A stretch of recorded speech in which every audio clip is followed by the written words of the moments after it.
Richard Langston was not an ordinary man. He was a billionaire, the kind of person whose name appeared in glossy magazines and on billboards. His company had revolutionized technology, making him one of the richest men in the world. But despite his immense wealth, Richard carried a burden that no amount of money could lift, a deep, unrelenting grief that followed him like a shadow.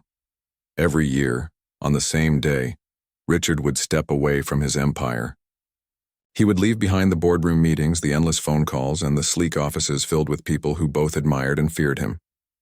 On this day, he didn't want to be the powerful CEO or the wealthy tycoon. Instead, he wanted to be just a father visiting his son's grave. Ethan Langston had been Richard's only child, the light of his life. From the moment Ethan was born, Richard had dreamed of all the things they would do together: fishing trips, baseball games, late-night talks about life. But those dreams never fully came true. As Ethan grew older, Richard became consumed by his business. The demands of building an empire took precedence over family dinners and weekend outings. By the time Richard realized what he was losing, it was too late. 5 years ago, tragedy struck. Ethan died in a car accident on a rainy night. The news shattered Richard. It wasn't just the loss of his son, it was the guilt that haunted him every single day. He replayed moments in his mind, wondering if he could have done more, if he could have been there for Ethan when it mattered most. Guilt gnawed at him relentlessly, turning his luxurious life into something hollow. On this particular anniversary, Richard woke up early. The sky was gray, matching the heaviness in his heart. He dressed simply, avoiding the expensive suits and polished shoes that defined his public persona. Today, he needed to feel grounded, human. After grabbing a small bouquet of white roses, he drove himself to the cemetery. Normally he had a chauffeur, but today he preferred solitude. The cemetery was quiet, as cemeteries often are. The air smelled faintly of damp earth, and leaves crunched underfoot as Richard walked toward Ethan's grave. Each step felt heavier than the last. When he finally reached the headstone, he knelt down slowly, placing the flowers carefully in front of it. The inscription read, "Ethan Langston, beloved son." Just 2 words, yet they held so much meaning and so much pain. As Richard sat there lost in thought, he noticed something unusual.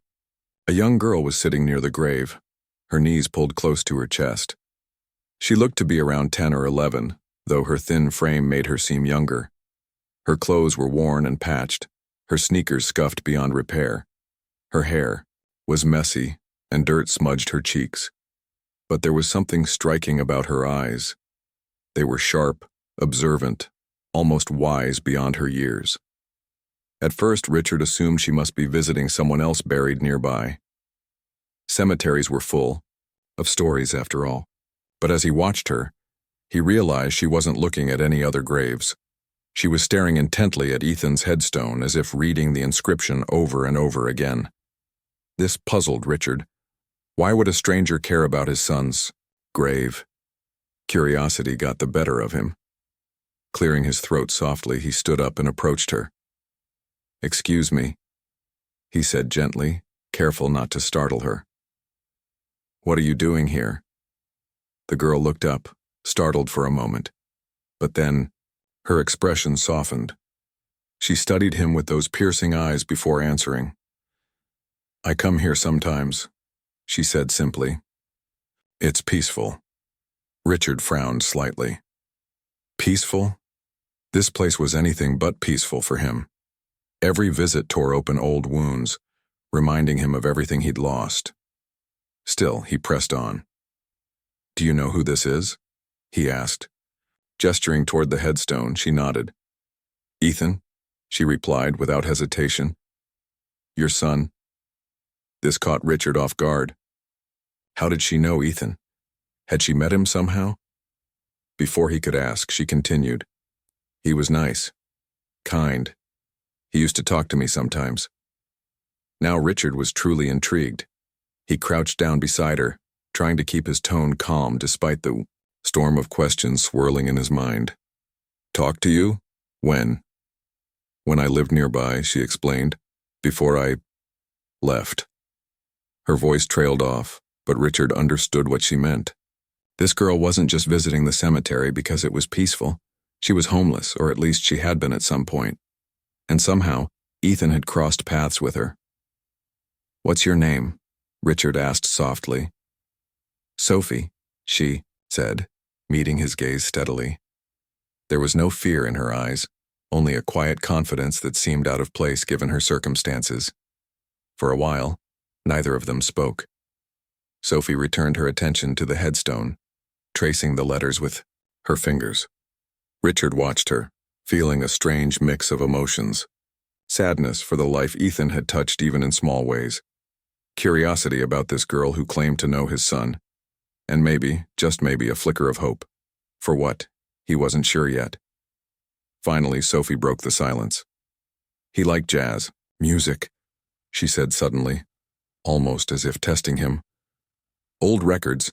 He said they reminded him of you." Richard froze. That detail wasn't common knowledge. In fact, very few people knew how much Ethan had loved jazz.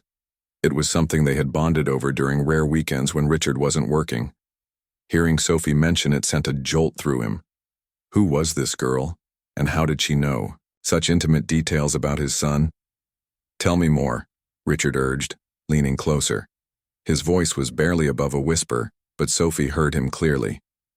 And so, she began to share.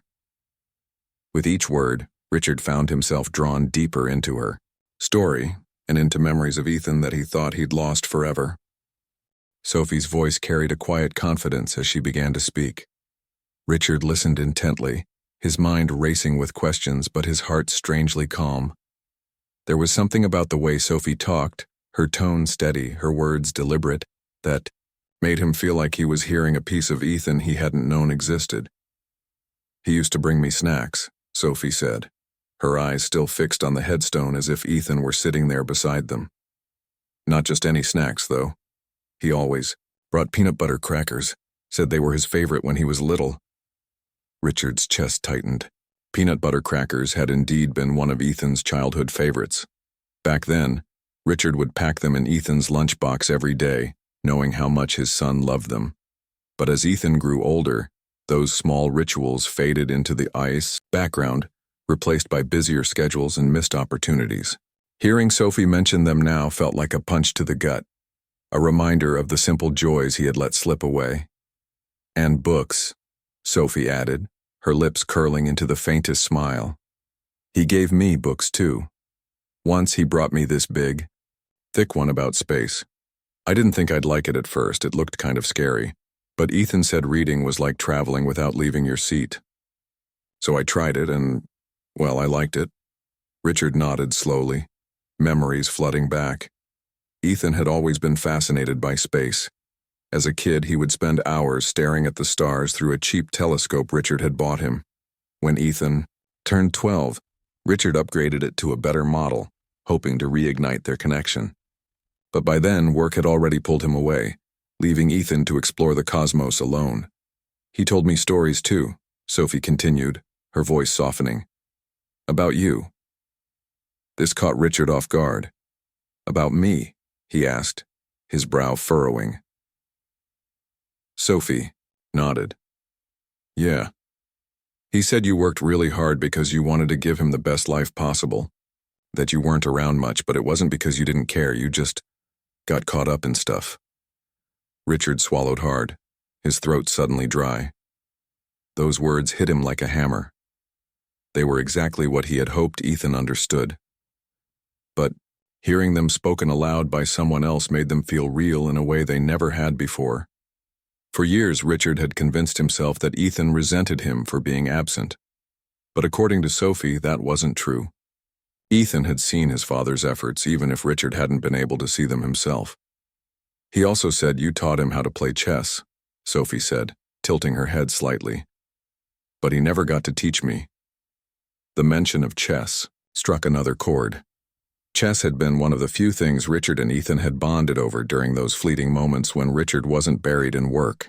On weekends, they would set up the board in the living room, moving pieces back and forth while talking about school, friends, and dreams. Richard remembered how proud he felt the first time Ethan beat him.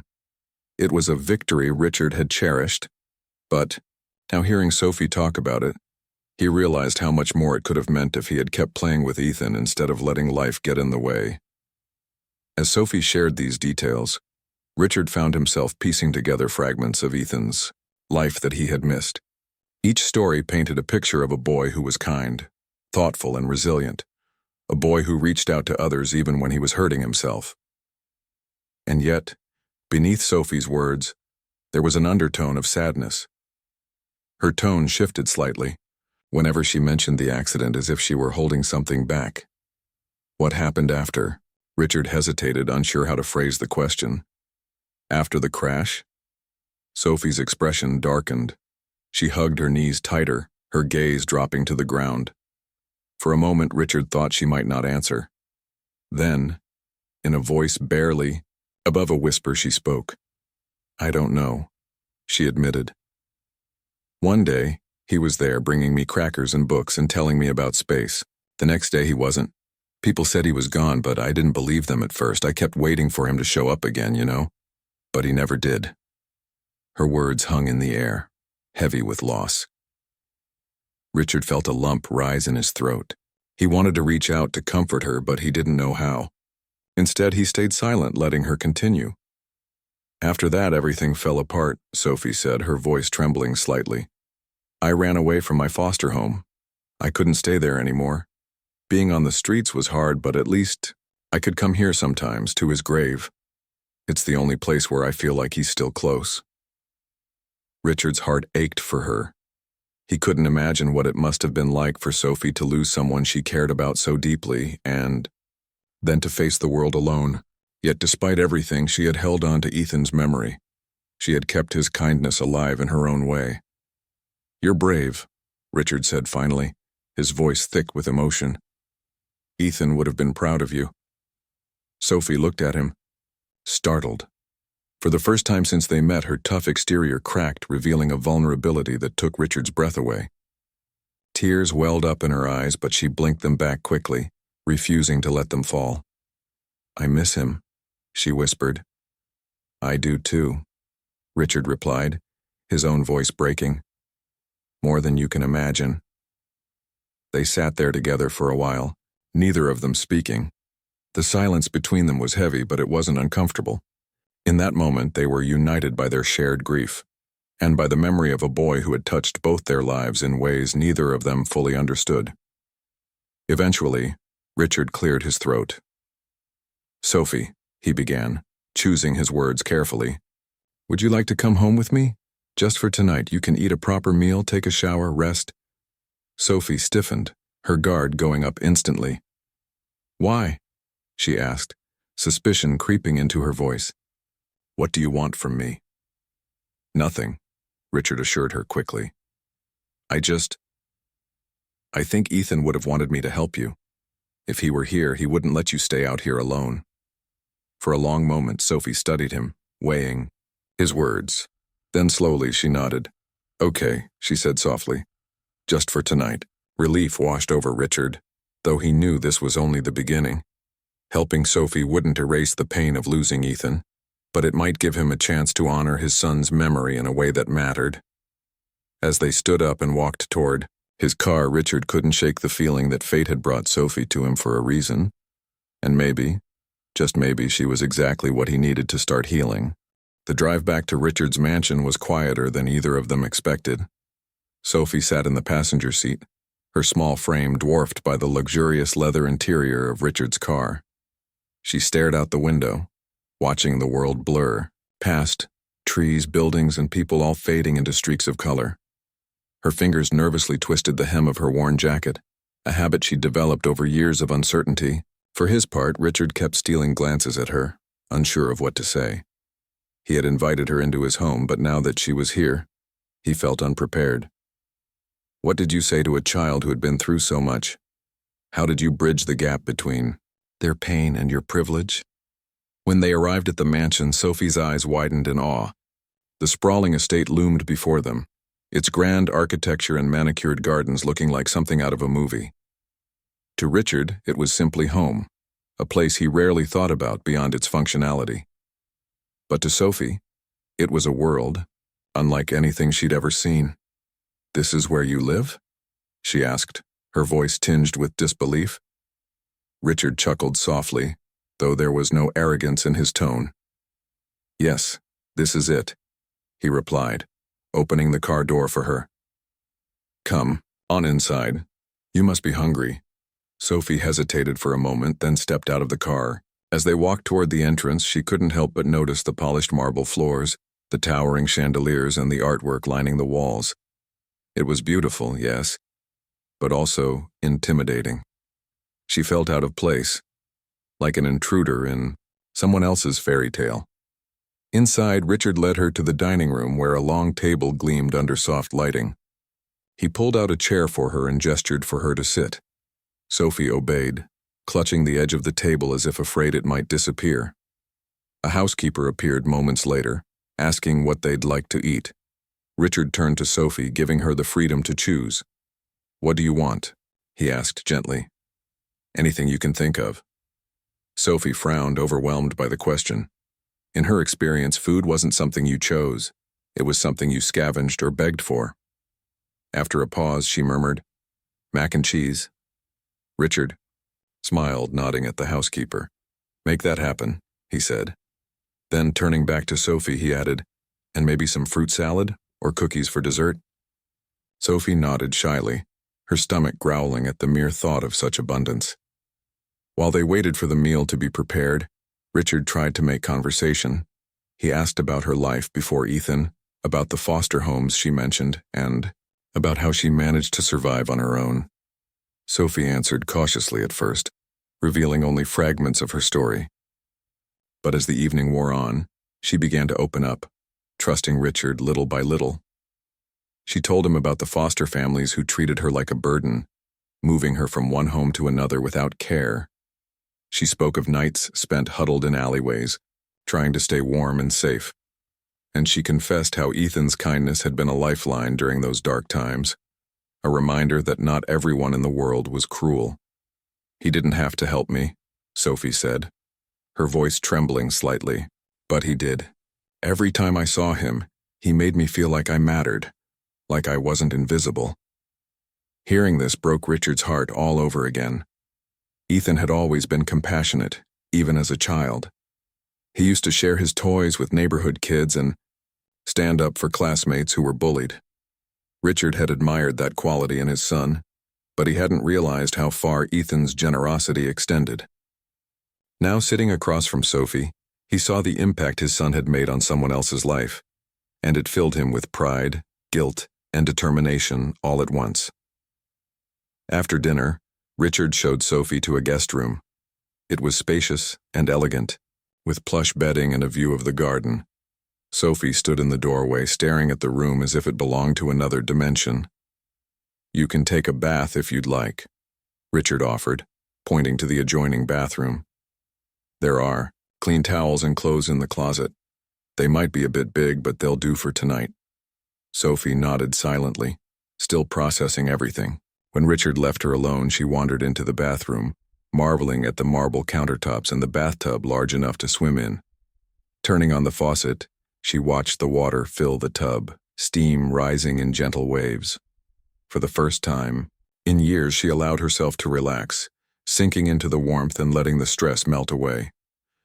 Meanwhile, Richard retreated to his study, his mind racing. He poured himself a glass of whiskey, a rare indulgence, and sank into his chair. Images of Sophie and memories of Ethan swirled together in his thoughts. He knew he couldn't undo the past, but perhaps he could create something meaningful in the present. Helping Sophie wasn't just about easing his guilt. It was about honoring Ethan's legacy. If Ethan had cared for her, then Richard owed it to his son to do the same. The next morning, Sophie woke up feeling disoriented. For a moment, she forgot where she was, her mind struggling to reconcile the soft mattress beneath her with the hard pavement she was used to. But when she remembered, a flicker of hope sparked within her. Maybe this was real. Maybe things could change. Downstairs, Richard was already waiting. He greeted her warmly, offering her breakfast and a tour of the house.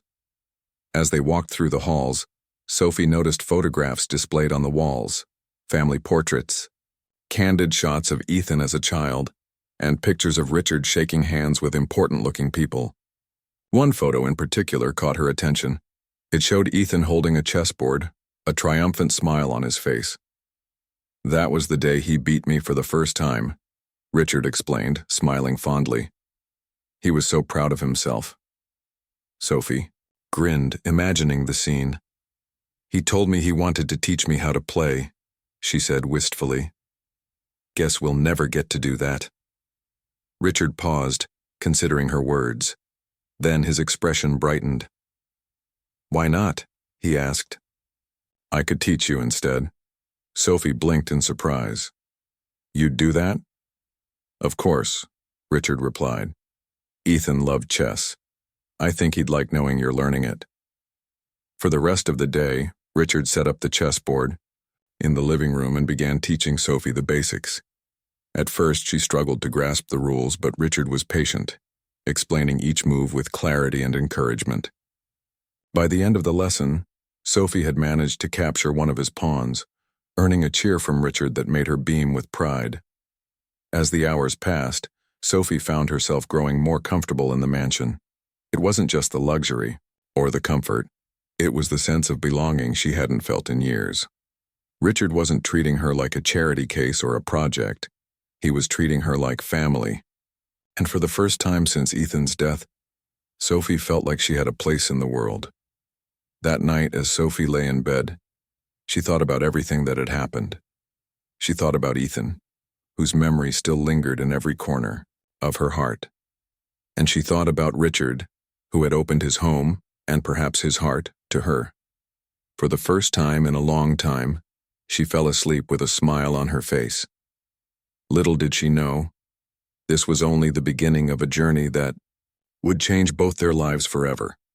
Over the next few weeks, Sophie's presence in Richard's mansion began to transform both their lives in ways neither of them had anticipated.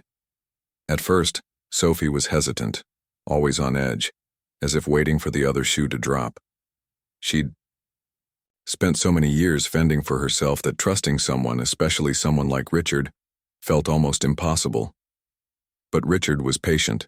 He gave her space when she needed it and reached out gently when he sensed she was ready. Every morning, Sophie would wake up early, tiptoeing downstairs to explore the house while everyone else was still asleep.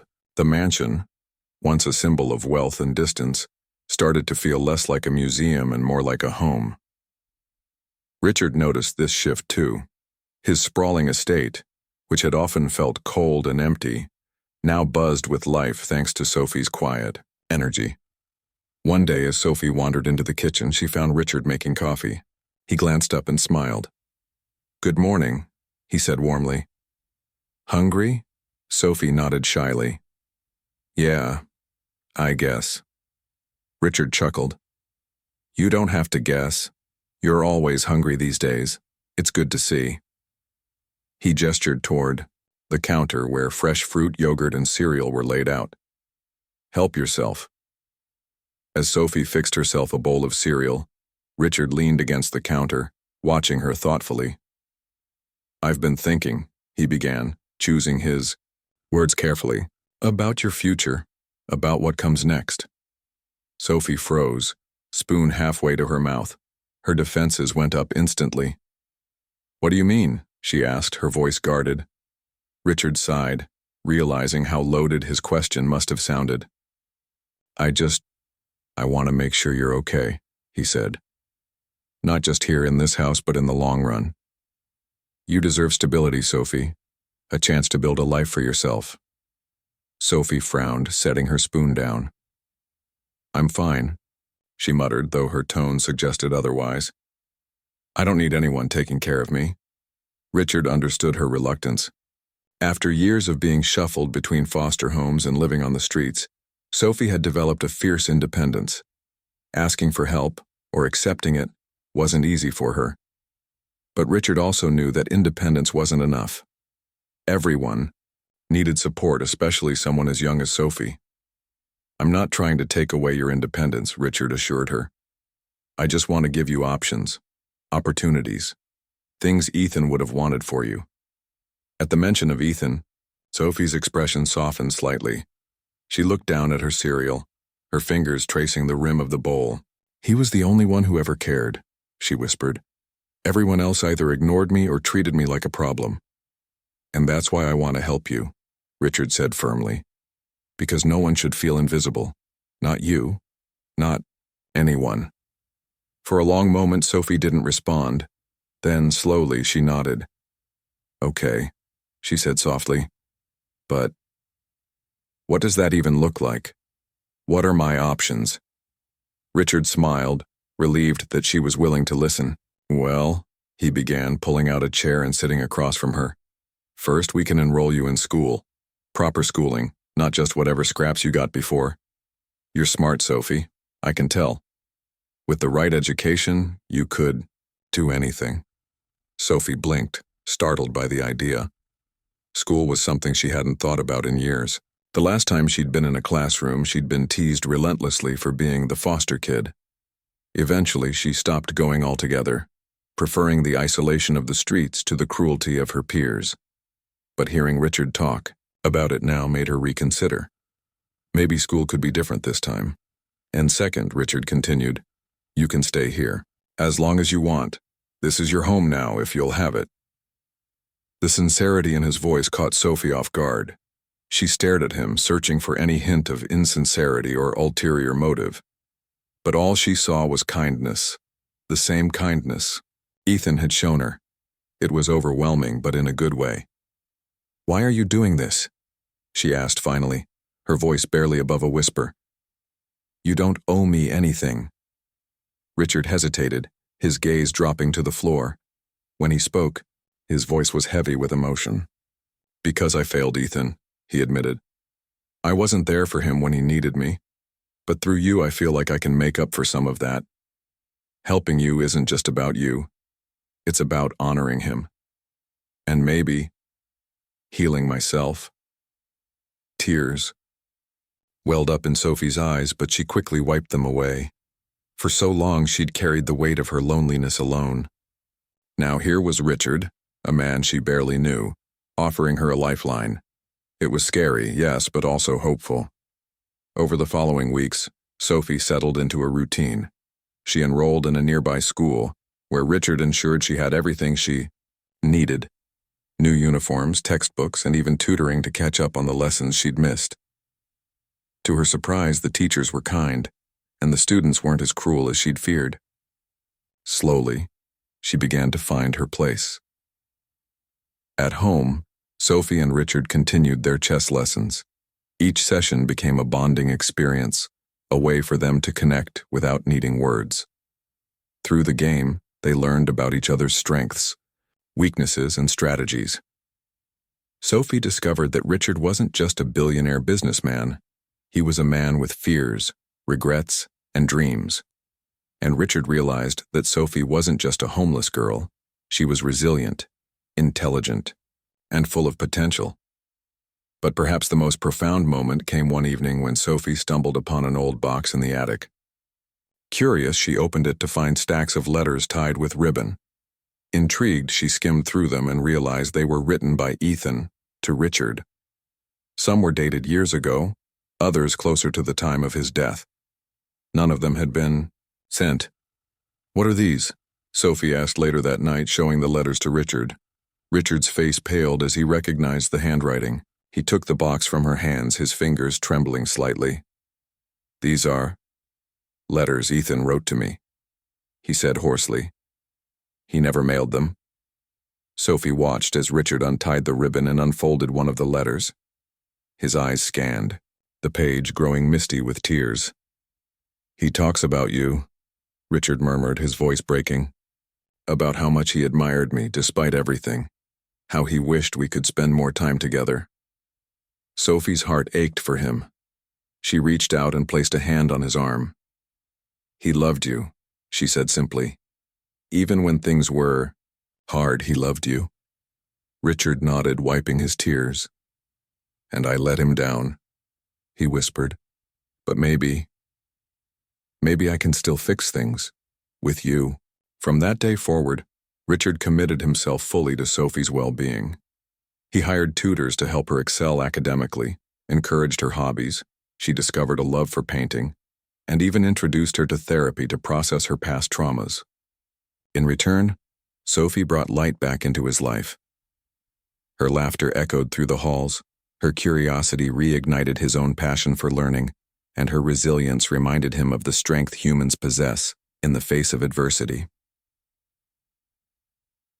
As months turned into a year, Sophie blossomed. She made friends at school, earned top grades, and even joined the chess club, a decision that made Richard beam with pride. Meanwhile, Richard found solace in their shared journey. The guilt he carried over Ethan's death didn't disappear entirely, but it became manageable. Through Sophie, he felt closer to his son than ever before. One evening, as they sat together, in the living room, Sophie looked up from her homework and smiled at Richard. "Thank you," she said softly, "for everything." Richard returned her smile, his heart swelling with gratitude. "No, Sophie," he replied. "Thank you. You've given me a second chance, a reason to keep going. Ethan sent you to me, I think, and I'll never stop being grateful for that." In that moment, surrounded by the warmth of their newfound family, both Richard and Sophie knew they had found something rare and precious, a connection that transcended loss, a bond forged in memory and hope. Their journey was far from over, but together, they were ready to face whatever lay ahead. As time passed, Sophie and Richard's bond grew stronger, transforming them in ways neither had imagined. The mansion, once a lonely fortress of wealth, became a home filled with laughter, shared meals, and quiet moments of understanding.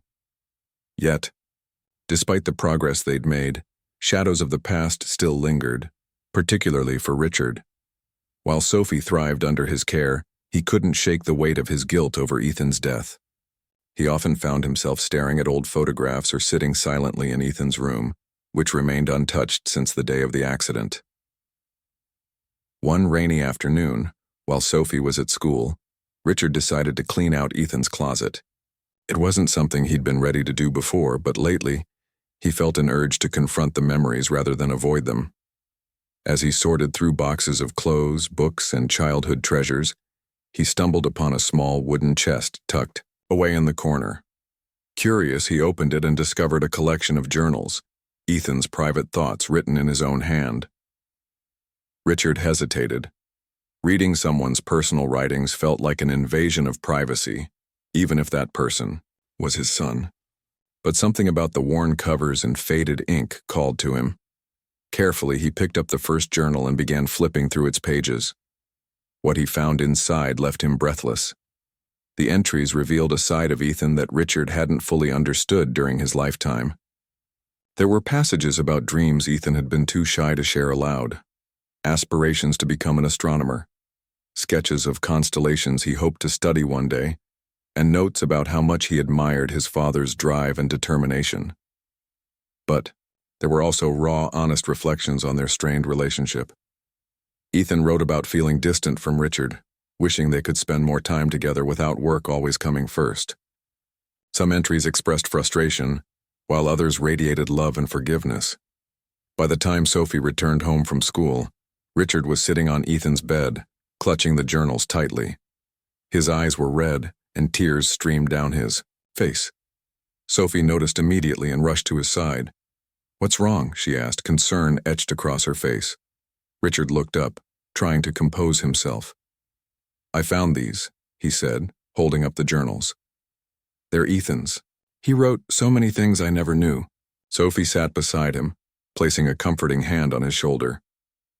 "What did he say?" Richard took a deep breath, his voice trembling as he spoke. "He talked about me. A lot. About how proud he was of what I'd built, how much he admired my hard work. But he also wrote about how lonely he felt sometimes, how he wished we could connect more." Sophie listened quietly, her heart breaking for both Richard and Ethan. She had always sensed the complexity of their relationship, but Hearing Richard recount Ethan's words made it painfully real. "He loved you," Sophie said softly. "Even when things weren't perfect, he loved you. And he knew you loved him too." Her words brought Richard a strange mix of comfort and sorrow. Comfort because they validated what he had hoped, that Ethan understood his intentions. Sorrow because he now realized just how much pain his absence had caused. "I failed him," Richard whispered, his voice cracking. "I worked so hard to give him everything, but I didn't give him what mattered most, my time, my presence." Sophie shook her head firmly. "You can't keep blaming yourself," she said. "Ethan wouldn't want that. He'd want you to move forward, to make things better for others." Her insight struck a chord within Richard. For years he had let guilt consume him, using it as a shield against moving on. But Sophie was right. Ethan wouldn't have wanted him to live in regret forever. Instead, Ethan would have wanted action, a way to turn pain into purpose. That night, after Sophie went to bed, Richard stayed up late, thinking. He realized that helping Sophie wasn't enough. He needed to honor Ethan's memory in a bigger way. A way that would reach beyond their little family and touch the lives of others who felt invisible, just as Sophie once had. The next morning, Richard called a meeting with his team of advisors. They gathered in his office, puzzled by the sudden summons.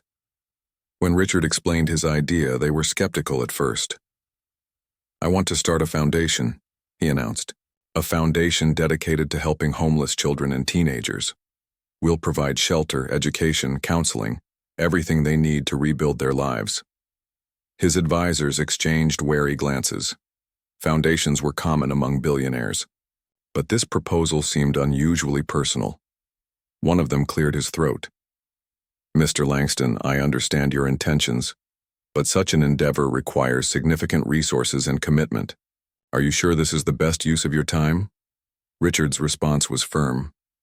"It's not about what's best for me," he said. "It's about doing what's right. These kids deserve a chance, just like Sophie did. If I can help, even one child find hope, then it's worth every penny." With that, the decision was made. Over the following months, Richard poured his energy into creating the Ethan Langston Foundation. He named it after his son, ensuring that Ethan's legacy would live on through acts of kindness and compassion. The foundation quickly gained traction, partnering with local shelters, schools, and mental health organizations to create programs tailored to the needs of vulnerable youth. Sophie played a key role in shaping the foundation's mission. Drawing from her own experiences, she helped design initiatives aimed at fostering creativity and self-expression among participants. Art workshops, music lessons, and storytelling sessions became staples of the program, offering kids outlets for emotions they might otherwise struggle to articulate. Watching Sophie take charge filled Richard with pride. She wasn't just thriving academically, she was becoming a leader in her own right. Her confidence soared, and she no longer shied away from speaking her mind. At school, she joined debate clubs and science fairs, earning recognition for her intelligence and determination. At home, she continued to challenge Richard, pushing him to grow emotionally and confront the parts of himself he still kept hidden.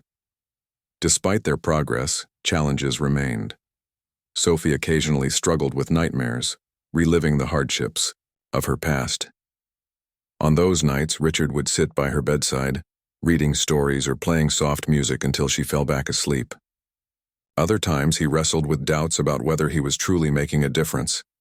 Was the foundation reaching enough people? Could he ever truly atone for the years he lost with Ethan? But through it all, Sophie reminded him to focus on the present. "You're doing good," she told him one evening as they strolled through the garden. "Not perfect, but good. That's all anyone can ask for." Her wisdom astounded him. Here was a girl who had endured unimaginable hardship yet managed to see the world with clarity and grace. She taught him that healing wasn't linear. It came in waves, ebbing and flowing like the tides. And she showed him that love, though imperfect, was always worth fighting for. As the foundation grew, so did Richard and Sophie's connection. They weren't just guardian and ward anymore. They were partners in building a brighter future. Together, they proved that loss didn't have to mean defeat, that even in the darkest moments, light could emerge if you chose to seek it. And somewhere, perhaps watching from above, Ethan smiled. Years passed, and Sophie grew into a remarkable young woman. The once timid girl who had sat alone by Ethan's grave was now confident, driven, and full of purpose. Under Richard's guidance, and fueled by her own resilience, she excelled in school, graduating at the top of her class. Her teachers often praised her for her sharp mind and compassionate heart, qualities that made her stand out among her peers. But Sophie knew her achievements weren't just hers.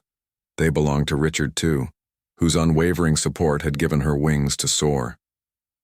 On the day of her high school graduation, Sophie stood nervously backstage, adjusting the cap on her head and smoothing out the wrinkles in her gown.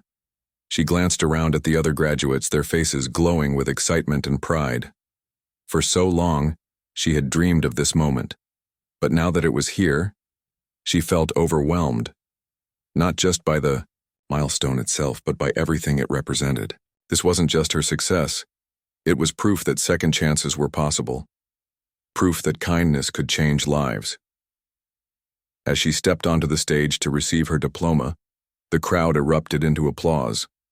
Among the sea of faces, Sophie's eyes locked onto Richard's.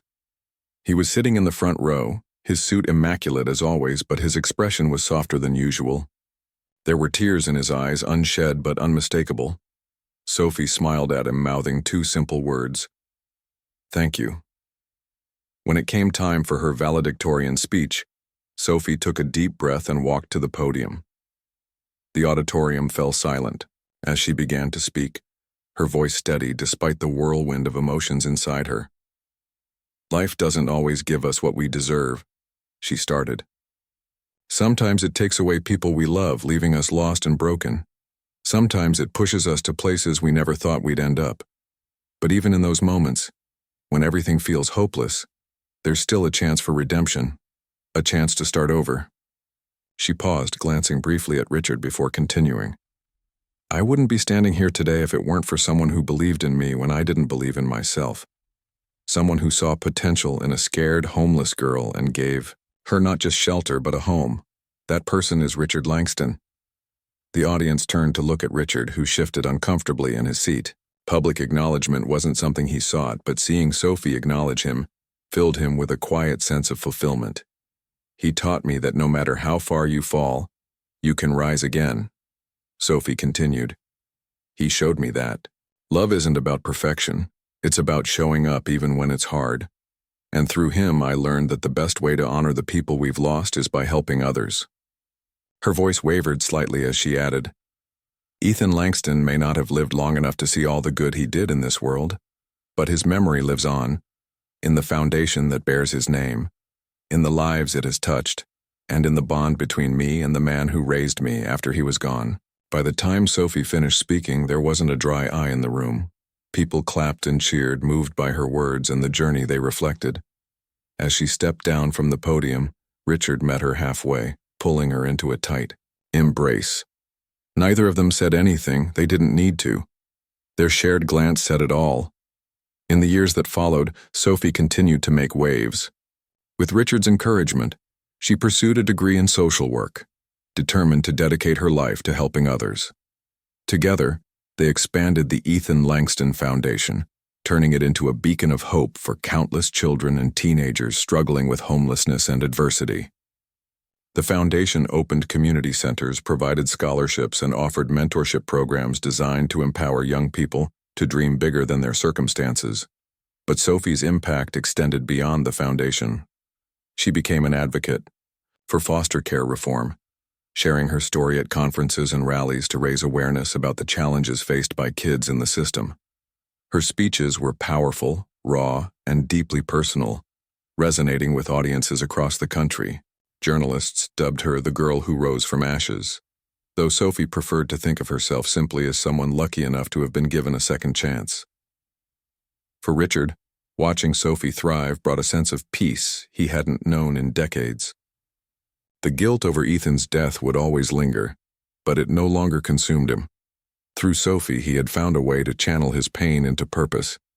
He realized that while he couldn't bring Ethan back, he could ensure his son's legacy, endured through acts of kindness and compassion. One evening, several years after Sophie's graduation, the two of them visited Ethan's grave together. It was a tradition they upheld every year, returning to the place where their paths had first crossed. As they stood side by side, Sophie placed a bouquet of white roses on the headstone, the same kind Richard used to bring. "I miss him," Sophie said quietly, her voice tinged with nostalgia. "So do I," Richard replied, his hand resting lightly on her shoulder. Every day, they stood in silence for a while, listening to the rustle of leaves and the distant chirping of birds. Then Sophie spoke again, her tone lighter this time. "You know, I think he'd be proud of us," she said, glancing at Richard. "Of everything we've done, of how far we've come." Richard nodded, a bittersweet smile tugging at his lips. "I think you're right," he said. "He'd probably say we're doing okay." Sophie laughed softly, the sound carrying warmth and joy. "More than okay," she corrected. "We're doing great." As they walked back to the car, hand in hand, Richard felt a profound sense of gratitude. Life had taken him down unexpected roads, forcing him to confront his deepest fears and regrets. But along the way, it had also given him gifts he never anticipated: forgiveness, connection, and love. Through Sophie, he had rediscovered the humanity he feared he'd lost. And through Ethan's memory, he had found a reason to keep moving forward. Their story wasn't one of fairy tale endings or perfect resolutions. It was messy, complicated, and imperfect, just like life itself. But it was real. And in its authenticity lay its power, a testament to the idea that even in our darkest moments, connections can form in ways we least expect, healing wounds we thought were beyond repair. As the sun dipped below the horizon, casting a golden glow over the cemetery, Richard and Sophie drove away, ready to face whatever the future held. Together.